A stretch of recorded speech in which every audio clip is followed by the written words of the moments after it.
9th in the new book and question number 18th in the old one. If A and B are the roots of x square minus 3x plus p equals to 0 and C and D are the roots of x square minus 12x plus q equals to 0, where A, B, C and D form a GP. GP का connect कहां से आया? जो roots हैं दो different quadratic equations की, वो आपस में जीपी फॉर्म कर रही हैं. Then prove that q plus p ratio q minus p is equals to 17 ratio 15. तो टू प्रूव में काफी चीजें निकलती आ रही हैं. मेरा बच्चे ये कह रहा है, पहली इक्वेशन है x square minus 3x plus p equals to 0 और दूसरी इक्वेशन है x square minus 12x plus q equal to 0. a और b इसकी रूट्स हैं. अगर a और b इसकी रूट्स है, what is the formula of sum of roots? बोलो. Minus b over a. So minus of minus 3 over a means 1. तो 3 over 1 is 3. Yes. What is product of roots? So p अकेला आ गया, c over a. Similarly here, what is c plus d?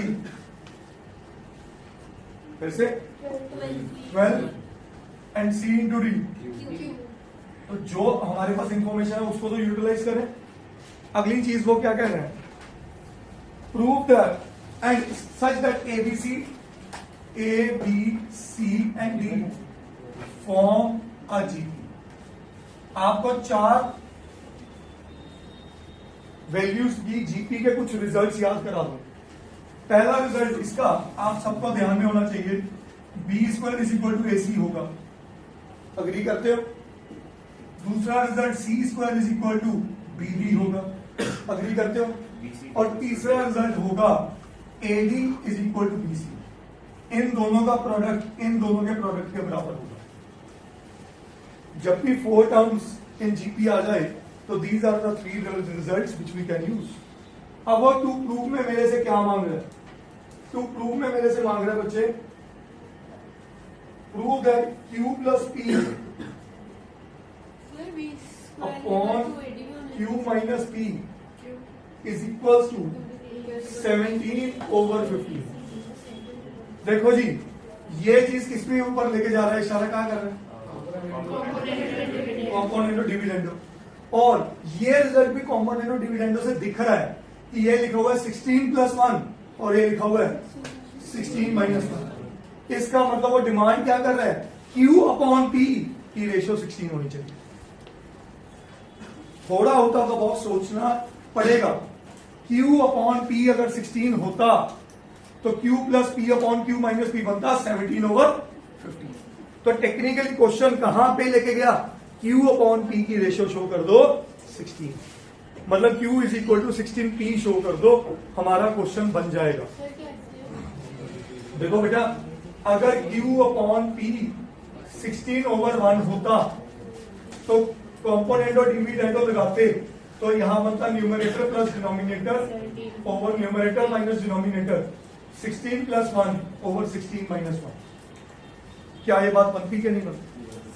तो मैं ये background working जो हमारे mind में चलती है, मैं उसकी बात कर रहा हूं वहां.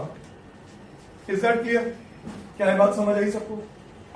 अब इन सबके रिजल्ट से हमें वहां तक पहुंचना है. कैसे पहुंचना है? That is a question, that is a concern in this particular question. That is a concern in this particular question.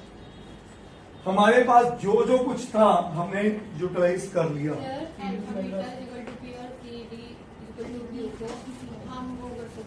क्या चीज? कुछ नहीं. यस, कुछ नहीं. हाँ जी, अप्लाई कुछ भी. ठीक है, सोचो यार. देखो a प्लस बी हमारे पास है जो कि 3 के बराबर है. फायदा सर ऐड भी करेंगे ना तो 15 बन रहा है. देखो P ये है और D ये है, Q ये है जो मेरे LHS में है. अगर मैं LHS में ये चीज पुट करने का सोचूं, दैट इज Q की जगह CD और P की जगह ए बी लिखा था, मैंने अल्फा बीटा लिख दिया, A B upon C D minus A. Technically तो यही कहा है। अब मुझे रिलेशंस बनाने हैं यहां तक पहुंचने के, वो कैसे बनाने, that is the only question. और सी को जो AR² उसमें में लेके जाना चाहते हो क्वेश्चन को, ले जा सकते हैं। हाँ भाई, ये भी ले जा सकते हैं कि ए को ए रखें, बी को AR कर दें, सही है। यस, कुछ नहीं बेटा, क्यू की जगह CD लिखा है, पी की जगह ए भी लिखा है, एलिमिनेशन लगा दें। 4 वेरिएबल्स है, तो एक जब आ जाएगा उसको पुट कर देंगे तो वो भी दूसरे के वेरिएबल में, जैसे डी सी की लैंग्वेज में आ जाएगा, डी ए की, तो वैसे आना सकता आ तो सकता है, ऐसा कोई रॉकेट साइंस नहीं है कि ना है। पर मुझे अभी तक जो कुलकीरत कह रहा है मुझे वो थोड़ा बेटर लग रहा है, वो थोड़ा बेटर लग रहा है। प्लीज अंडरस्टैंड कि अगर ABCD प्लीज जीपी बना रहे हैं तो मैं ए को ए ही रहने दूं, बी को AR कह दूं, सी को AR² और डी को AR। ऐसा देखते हैं, कहीं ना कहीं तो पहुंचने की कोशिश करते हैं। तो C आ गया AR², D आ गया AR3, A into AR upon AR² AR³ minus A into AR।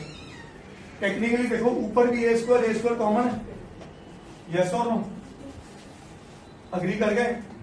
A² common आया, और चेक करो R भी कॉमन, सही है। तो यहां बचा R की पावर 4 प्लस 1, और नीचे भी A² R कॉमन करके R की पावर 4 माइनस 1। क्या ये कैंसिल हो गया? तो technically R4 plus 1 over R4 minus 1। ऐसे सोचो, अगर R की वैल्यू किसी तरीके से मैं 2 ले आऊं, 2 की पावर 4 16 और 2 की पावर 4 16 प्लस 1 17, तो सारा दारोमदार किस पे आ गया? R। अगर इससे अप्रोच से जाते हैं, क्या ये बात समझ आई?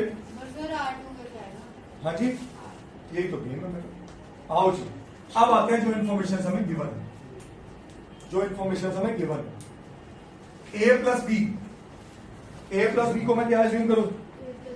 A प्लस AR, सही है। इसको भी कर दूं क्योंकि मैंने ये कॉन्सेप्ट लगाया नहीं, सही है। A प्लस AR किसके बराबर है? 3 के। इसका मतलब A इंटू 1 प्लस R किसके बराबर आ गया? 3 के। C को लिख दूं AR² और D को लिख दूं AR³, ये आया 12।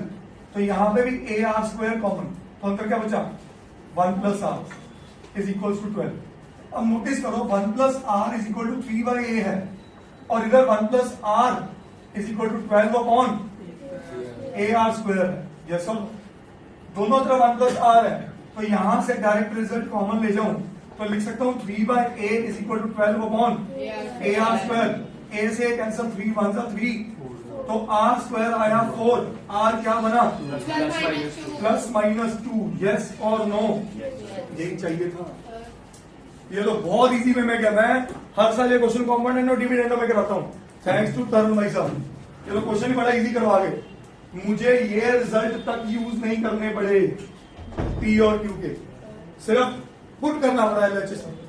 अब R अगर प्लस माइनस 2 है, if R is equal two plus minus 2, power even है, इवन पावर में हमेशा आंसर पॉजिटिव आएगा। तो मेरे पास जो LHS है वो क्या बनी बेटा? 2 की पावर 4 प्लस माइनस लिखो इकट्ठे ही, प्लस 1 ओवर प्लस माइनस 2 की पावर 4 माइनस 1। तो ये बना 17 और ये बना 15। दैट्स माय करिए।